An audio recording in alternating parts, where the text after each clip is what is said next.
Gaza में Israel और Hamas के बीच पिछले 9 महीने से जंग चल रही है, जहां दोनों ही पक्ष पीछे न हटते हुए लगातार एक दूसरे पर हमला कर रहे हैं। इसके चलते रणभूमि बन चुका गाजा बिल्कुल तबाह हो गया है।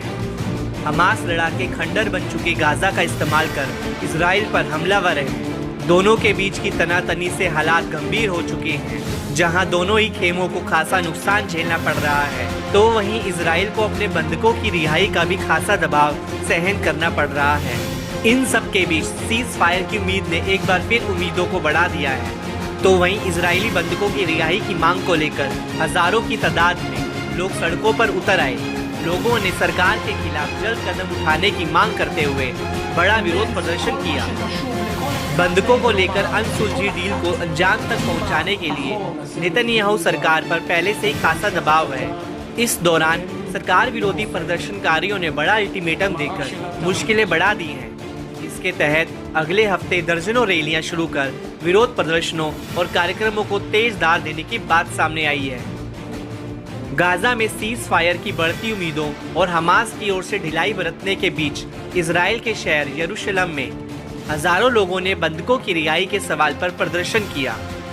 प्रदर्शनकारियों ने इजरायली सरकार से बंधकों की रिहाई के लिए हमास से समझौता करने की भी मांग कर डाली। साथ ही प्रदर्शनकारियों ने गाजा में इजरायली सैन्य अभियान का भी विरोध प्रदर्शन किया। प्रदर्शन के दौरान बंधक बनाए गए लोगों के परिजनों में खासा डर भी देखा गया कि इजराइल गाजा में सैन्य अभियान जारी रखता है तो युद्ध लंबा खींचेगा। ऐसे में ज्यादा इजरायली बंधक मारे जाएंगे। इस प्रदर्शन में शामिल लोगों ने प्रधानमंत्री बेंजामिन नेतन्याहू और उनकी सरकार से इस्तीफा भी मांगा है। प्रदर्शनकारियों का दावा है कि नेतन्याहू और उनकी सरकार बंधकों को छुड़ाने और देश को चलाने में पूरी तरह से फेल रही है। ऐसे में नेतन्याहू को तुरंत इस्तीफा देकर देश में चुनाव कराना चाहिए। प्रदर्शनकारियों ने यहाँ तक कहा कि हम ऐसे प्रधानमंत्री पर भरोसा नहीं करते जो भ्रष्ट हैं। खास बात है कि ये प्रदर्शन ऐसे समय हुए हैं जब बंधकों की रिहाई और गाजा सीज फायर के लिए इजराइल और हमास ने समझौते के लिए एक सुर मिलाया है। पिछले साल 7 अक्टूबर को हमास ने इजराइल पर हमला कर 250 से ज्यादा लोगों को बंधक बना लिया था।